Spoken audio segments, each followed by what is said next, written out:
Ya. Hola a todos, mi nombre es Ricardo Gutiérrez, profesor de física, y en esta oportunidad vamos a estudiar cinemática, pero una particularidad de la cinemática que vendría a ser el movimiento rectilíneo uniforme o su alias MRU. Vamos a utilizar este PowerPoint interactivo en donde primeramente vamos a analizar la descripción del movimiento de dos autos en un gráfico.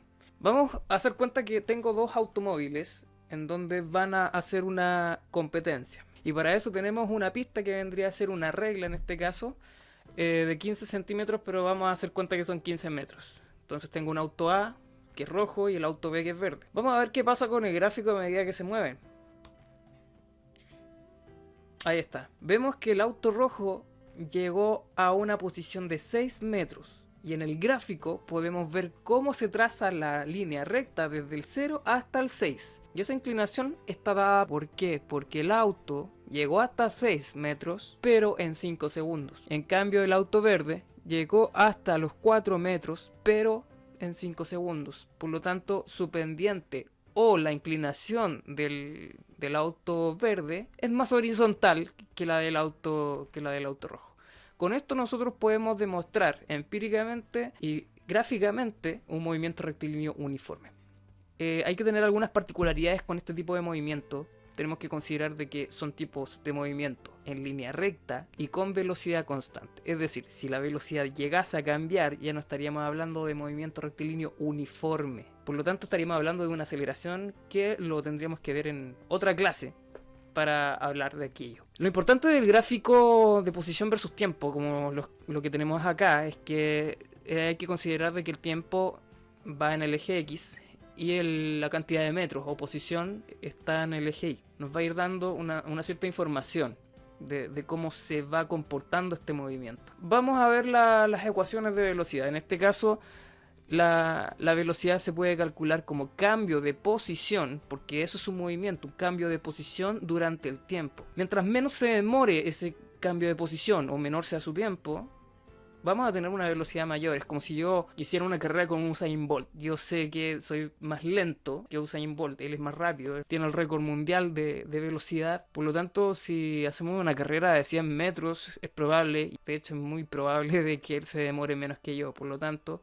él va a completar sus 100 metros con una mayor velocidad que yo. En este caso, tenemos de que el auto rojo alcanzó 6 metros en 5 segundos. El auto verde alcanzó 4 metros en 5 segundos. Vamos a la ecuación de itinerario ahora. La ecuación de itinerario no es más que una receta para poder predecir cuál fue el pasado, cuál es el presente y cuál es el futuro del auto, si es que se mantienen constantes las condiciones iniciales del proceso de movimiento, que vendría a ser desde donde partió, la posición inicial. Eso no va a cambiar ni en el pasado, ni en el presente, ni en el futuro. ¿Qué otra cosa no va a cambiar? La velocidad inicial con la velocidad que partió y se mantuvo moviéndose constantemente.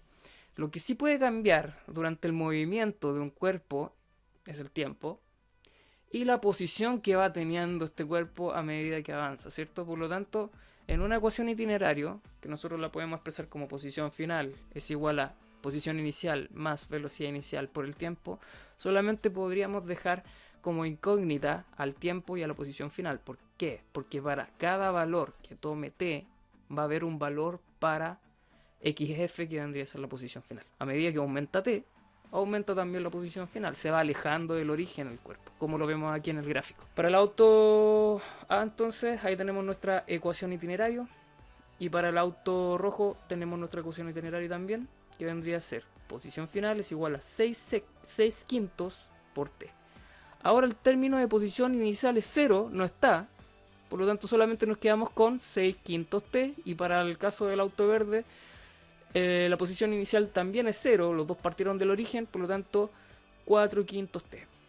Ahí está velocidad por tiempo, velocidad por tiempo. Solamente nos quedamos con el último término de la ecuación itinerario. Ahora, ¿qué pasa cuando no siempre un auto parte del origen? Porque puede ocurrir también de que no partan del origen. Vamos a ver el siguiente ejemplo en donde tenemos las mismas características de movimiento de los automóviles, pero al auto verde le vamos a dar una pequeña ventaja y automáticamente se levanta la línea recta. ¿Por qué? Porque cuando el tiempo vale 0, el auto partió desde 2 metros de ventaja. Y ahora vamos a ver en cuánto tiempo el automóvil puede alcanzar al auto rojo. Bueno, el tiempo fueron 5 segundos igual, pero la diferencia es que en este ejemplo llegaron a la misma posición. ¿Por qué? El auto verde es más lento, pero la diferencia es que partió con una ventaja de 2 metros. Es decir, ¿tendrá la misma ecuación itinerario que antes? La respuesta es no.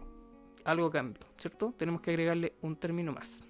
Bien, tenemos un ejemplo acá entonces de dos automóviles que están a punto de colisionar. Uno se mueve hacia la izquierda y el otro se mueve hacia la derecha. Si nosotros tomamos como positivo la derecha del eje, vamos a encontrar un gráfico de esta forma. Es decir, que el auto rojo se va moviendo hacia la izquierda. Por lo tanto, ¿qué esperaríamos que pasara con la línea recta? Que pase de 6 metros, en los cuales estaba ubicado a la derecha, y después se vaya moviendo paulatinamente hasta llegar al origen, y después pasó de largo hacia la izquierda. Por lo tanto, pasó hacia el lado negativo del eje X. Y el auto azul, disminuyendo su distancia con el origen, y después pasó de largo hacia la derecha, ¿verdad? Entonces eso es lo que ocurre, y en algún momento estos dos automóviles chocan, intersectan, ocupan la misma posición final, y por lo tanto nosotros podríamos responder esta pregunta, por ejemplo: ¿en qué instante de tiempo los automóviles colisionan? Si tomamos en cuenta que tenemos dos ecuaciones de itinerario ahora, para poder manejar, para poder hacer un sistema de ecuaciones, para poder establecer una función en la otra, vamos a ver lo siguiente: ¿cuáles son las ecuaciones de itinerario de estos dos autos? Primero necesitamos estos ingredientes, ¿cierto? ¿Cuáles eran los ingredientes? Posición inicial y velocidad inicial. Lo demás lo dejamos como incógnita porque le vamos a ir dando valores, ¿verdad? Ahí están las ecuaciones de itinerarios para el rojo. Fíjense que parte desde los 6 metros, por lo tanto la posición inicial es 6, y tiene una velocidad de menos 2t, es decir, se movió o se desplazó 6 metros, ¿en cuánto tiempo? En 3 segundos, por lo tanto 6 dividido en 3 te da 2. Pero como se dirige hacia el lado izquierdo, la velocidad es negativa, t. De la misma forma nosotros podemos encontrar la ecuación itinerario para el auto azul. Una vez encontrada la ecuación itinerario, yo tengo que pensar, quiero saber en qué tiempo los automóviles se van a encontrar en la misma posición. Por lo tanto, yo podría igualar estas dos ecuaciones y también igualo sus términos, en donde 6 menos 2t es igual a menos 6 más 1,5t, ¿verdad? Por lo tanto, hago despeje de variable, el menos 6 lo traslado hacia la izquierda y el menos 2t lo traslado hacia la derecha para que me quede todo positivo, y luego puedo hacer reducción de términos semejantes. 12 es igual a 3,5t. Súper fácil. 3,5 pasa dividiendo y puedo despejar ya el tiempo, que serían 12 dividido en 3,5. 12 dividido en 3,5 es 3,42. Y ese es el tiempo que se demora en estos dos automóviles en colisionar o encontrarse en la misma posición. De esta misma forma yo puedo reemplazar ese tiempo en cualquiera de las dos ecuaciones de itinerario que están ahí arriba y puedo encontrar la posición en la cual estos dos automóviles se intersectan. La matemática llevada a la física para poder descubrir algunas descripciones del movimiento. Se puede descubrir a qué velocidad venía un automóvil cuando chocó con el otro, bueno, tomando en cuenta otros ingredientes como el roce, la cantidad de movimiento que tenían estos cuerpos o la cantidad de energía disipada. Si sabemos más datos, nosotros podemos utilizarlos para ingresarlos en ecuaciones como esta y poder hacer un cálculo que nos lleve a la respuesta a un problema. Así que eso sería más o menos cómo se puede relacionar una situación de la vida cotidiana en un gráfico o en una ecuación.